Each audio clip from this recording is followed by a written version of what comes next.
Gracias.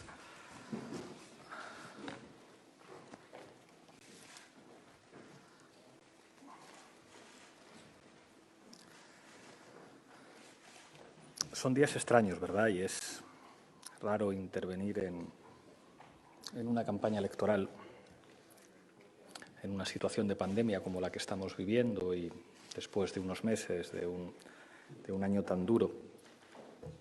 Cuando venía en el tren, le mandaba un mensaje a Jessica, le mandaba las notas que había preparado para esta intervención y le preguntaba cuáles eran sus sensaciones con la campaña, con lo que estaba ocurriendo. Y me ha dicho una cosa.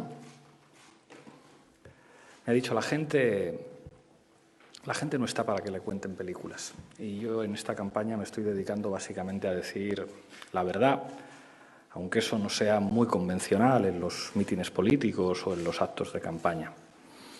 La gente está cansada de que le tomen el pelo y de que le cuenten ciertas cosas y hay que decirles verdades con toda la sencillez y sabiendo que algunas de esas verdades no son necesariamente agradables. Y yo creo que esa honestidad, después del año que hemos pasado, después de las cosas que estamos viendo, es algo que merece la gente a la que nos estamos dirigiendo y yo quiero hacerlo.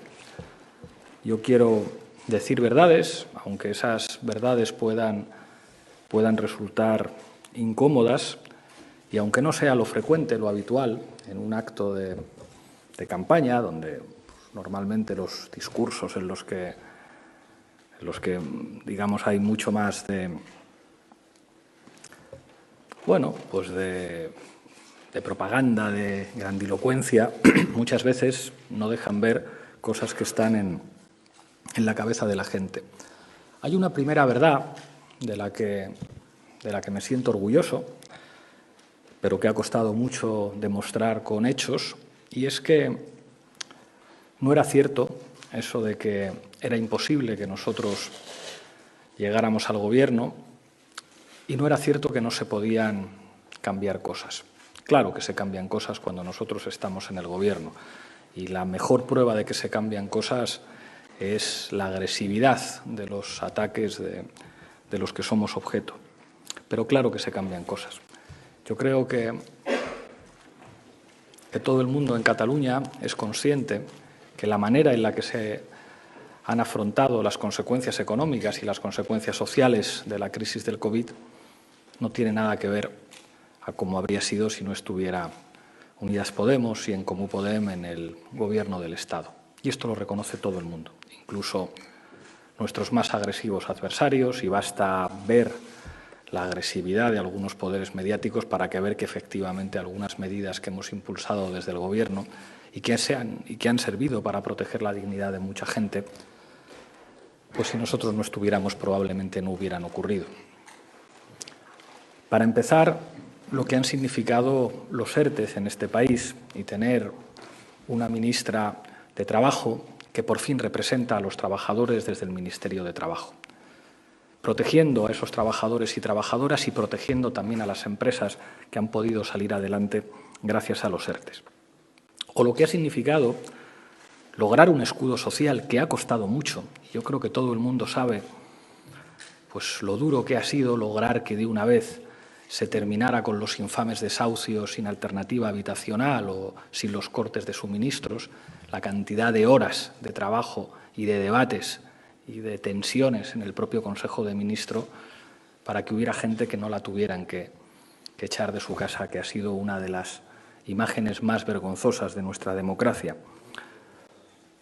O lo que hubo que hacer para que el ingreso mínimo vital no solamente fuera una línea en el programa acordado, sino que se convirtiera en una realidad, y lo que tenemos que seguir haciendo para abrir ese embudo, esos problemas, esas dificultades que tiene el ingreso mínimo vital para llegar a toda la gente a la que tendría que llegar. Y cómo el hecho de que estemos nosotros es probablemente la condición de posibilidad de que el ingreso mínimo vital no solamente exista, sino que mejore.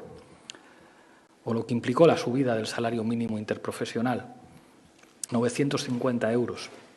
Hace poco más o menos 2 años eran 700 y pico. Yo sé que eso no es hacer la revolución, pero para cientos de miles de trabajadores en el Estado y en Cataluña, que en lugar de 700 y pico haya 950, puede marcar la diferencia en cómo se llega a fin de mes y entre llenar la nevera adecuadamente o no hacerlo. Y ha costado mucho. Y está costando mucho dejar claro que en un gobierno de coalición la lealtad es siempre con el acuerdo de gobierno que hizo posible el gobierno de coalición y que, por lo tanto, mientras nosotros estemos, las pensiones no se recortan, porque eso afecta a los pensionistas del presente, pero afecta también a los pensionistas del futuro. O que, a pesar de no tener muchas competencias, el Ministerio de Consumo se haya atrevido con una legislación de la publicidad de las casas de apuestas que puso a buena parte del sector y actores económicos poderosísimos amenazando y señalando con el dedo al ministro Garzón, o que con pocas competencias el ministro Castells haya logrado aumentar las becas en más de un 20%.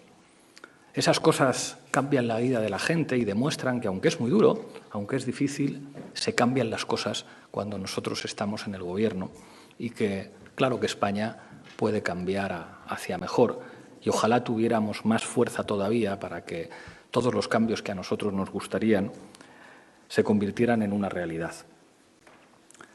Ha costado mucho también que vaya a ser una realidad la ley de solo sí es sí. Nuestro trabajo no era otro que traducir un grito unánime de las mujeres en todo el Estado y hoy quiero tener unas palabras de empatía porque se están escuchando cosas muy dolorosas para las personas trans y especialmente aquí en Cataluña. Me enseñaban antes de venir unas imágenes de la primera movilización que se produjo en el Estado del colectivo LGTBI, y era en Cataluña, en Barcelona. Y había una imagen que me conmovía, que era el de un grupo de mujeres trans levantando el puño. Y creo que sería indecente no reconocer todo lo que ha sufrido y todo lo que sufre ese colectivo. Por eso no se entiende que haya quien siga diciendo que ser trans es una patología que tienen que tratar o que tienen que evaluar fiscales o psiquiatras. Porque la identidad de género o la orientación sexual no es un capricho. Y yo creo que no está bien decirle a las personas trans que eso es una suerte de elección o de capricho. Porque nadie elige sufrir y nadie elige que se lo pongan difícil. Y en un gobierno se puede negociar muchas cosas, pero hay algo que está por encima de eso, que son los derechos humanos y la dignidad de todo el mundo. Y creo que las personas trans en nuestro país se han ganado que por fin el Gobierno les dé el trato que merecen a través de una ley digna. Se decía que desde las instituciones es muy difícil cambiar las cosas, y es verdad, es muy difícil. Pero hay una prueba de que cuando encabezamos gobiernos hay cambios inimaginables que se producen. Y esa prueba es Barcelona y Ada Colau. No sabéis lo que significa para mí cada vez que dice, no, si es que eso que decís vosotros de las empresas públicas, eso es una cosa del pasado. Bueno, esto lo decían antes de la pandemia. Después de la pandemia ya son muy pocos los que se atreven a hablar en contra de las empresas públicas. La empresa municipal Barcelona Energía es la prueba no solamente de que es posible que haya empresas públicas, sino es la prueba de que funcionan mejor que las privadas, de manera más eficiente, que permiten afrontar los criterios ecológicos que todo el mundo defiende el papel y todo el mundo se pone una chapita, pero que después nadie toma las decisiones que hay que tomar para que eso sea una realidad. Y además es más eficiente en términos económicos porque la gente paga menos. Y la importancia que tiene eso es crucial, porque es la prueba de que cuando nosotros gobernamos, lo que algunos se han encargado de repetir a través de todos sus brazos mediáticos para decir que era imposible, que era inviable, que era una cosa del pasado, se demuestra que lo público es posible y que además es mucho más efectivo y que sirve además para mejorar la vida de la gente. Es muy importante que Barcelona sea la principal capital del Estado en inversión social. Es muy importante que sea la referencia en inversión en políticas de vivienda.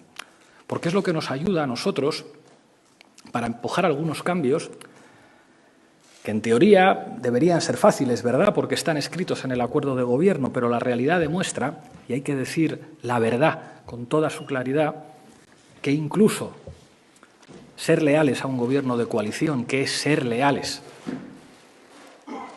al programa que hizo posible ese gobierno de coalición, implica debatir, implica defender lo que en el papel todo el mundo aceptaba, pero a la hora de ponerlo en práctica siempre es más difícil. Yo creo que todo el mundo sabe en Cataluña que nos estamos dejando la piel para que el compromiso del Gobierno de coalición implique la regulación de una vez de los alquileres y que vamos a tener muchas resistencias para conseguirlo. Pero es una cuestión de lealtad. Nosotros firmamos con el Partido Socialista que sí iban a bajar los precios del alquiler y que sí iba a regular el mercado del alquiler, entre otras cosas porque hay que cumplir un principio constitucional que dice que la vivienda es un derecho. Y Barcelona es la prueba de que puede haber políticas de vivienda decentes. Digo esto porque me gustaría que la gente de izquierdas en Cataluña hiciera una reflexión. Hay una mayoría social en Cataluña que quiere que los principios de la ley catalana, que fue impulsada gracias a la presión del sindicato de inquilinos para que se regule la vivienda, sea una realidad en Cataluña y sea una realidad también en el conjunto del Estado. Y que seguramente la gente que desea eso puede tener opciones electorales muy distintas, pero creo que es evidente quién está trabajando para que esa ley sea una realidad. Y les pido a esa gente de izquierdas una reflexión. Y es que piensen cuáles son las elecciones electorales que les gustaría hacer si pudieran a los grandes poderes mediáticos. Y que piensen en el pasado y que reflexionen si alguna vez esos brazos mediáticos del poder han empujado a algún candidato que estuviera dispuesto a hacer transformaciones que pudieran afectar a grandes intereses económicos. Porque de eso es de lo que hablamos, cuando hablamos de que una vez baje la factura de la luz en el conjunto del Estado, como ha ocurrido en Barcelona, o de eso es lo que hablamos cuando hablamos de poner límite a los especuladores y a los fondos buitre para que un derecho social como el de la vivienda se convierta en una realidad. Que la gente lo piense. Si habría tantas portadas favorables, tantas tertulias favorables, tantas escaletas de telediario favorable a alguien que sin presión estuviera dispuesto a poner en cuestión algunos de los intereses económicos de grandes patronales inmobiliarias o de grandes poderes económicos. Esto es una verdad dura, esto es una verdad que después va a tener consecuencias sobre quien la dice, porque la política funciona así, pero creo que cualquiera que me pueda oír sabe que estoy diciendo la puñetera verdad. La puñetera verdad. Y hay otra verdad de la que se habla poco en campaña, y es que se acabaron los gobiernos de partido único. Todo el mundo sabe que el próximo gobierno en Cataluña, del mismo modo que ha ocurrido en el Estado, va a ser un gobierno con fuerzas políticas diferentes. Eso es una evidencia, lo sabe todo el mundo. Y creo que la única candidata que está diciendo claramente, con quién está dispuesta a llegar a acuerdos es Jéssica Albiach. Y eso no es fácil, pero eso tiene muchas implicaciones a la hora de comprometerte con ciertas cosas. Para empezar, normalizar que hay diferencias. Nosotros estamos en un gobierno en el Estado con un socio de gobierno que defiende abiertamente la monarquía y nosotros somos republicanos. Y en Cataluña, en estas elecciones, hay una opción progresista monárquica, que es el PSC, hay opciones de izquierda independentistas y hay una opción republicana que entiende que una república plurinacional y solidaria puede ser la alternativa más sensata y más hermosa para construir la fraternidad entre los pueblos del Estado. Y no tenemos ningún problema en decirlo y en ponernos de acuerdo con otras formaciones políticas, pero dejando claro lo que representamos cada uno. Y cuando decimos república, república tiene que ver con cómo se construye el Estado y tiene que ver con cómo se respetan las diferentes identidades nacionales que conviven en un Estado. Pero república también tiene mucho que ver con lo público. Y esta pandemia creo que está dejando una serie de lecciones muy importantes. Si hay un símbolo que está por encima de cualquier identidad, es el que representan los uniformes blancos de los profesionales sanitarios. creo que una de las lecciones más hermosas de esta pandemia es que cuando vienen mal dadas, lo público no se pone de perfil. Y que los valores republicanos se expresan también en una defensa intransigente de lo que nos hace comunidad, de lo que permite que gente que tiene ideas diferentes y que tiene votos distintos sepan que lo que les cuida, lo que se convierte en una referencia determinante que marca la diferencia entre la dignidad y la miseria, entre la vida y la muerte, es la existencia de dispositivos públicos, de elementos públicos que garantizan los cuidados, que garantizan la protección y que garantizan que somos una comunidad. Esos son valores republicanos también. Y eso sirve para decir que las privatizaciones en la sanidad pública han sido un crimen, que han costado vidas y que han dejado en una situación de vulnerabilidad a muchos ciudadanos. En el Estado, pero en Cataluña también. Y creo que no estaría mal que algunos gestores tradicionales de la sanidad catalana reconocieran que las privatizaciones han hecho mucho daño a Cataluña. Y creo que digo la puñetera verdad cuando digo que Jessica Albiach es quien representa la propuesta más clara, más inequívoca de defensa y reconstrucción de una sanidad pública de calidad en Cataluña. Ha sido un placer compartir atril con vosotras, compañeras, Jess, Ada. Encantado de estar contigo, Jessica. Creo que va a ir muy bien. Muchísimas gracias por todo.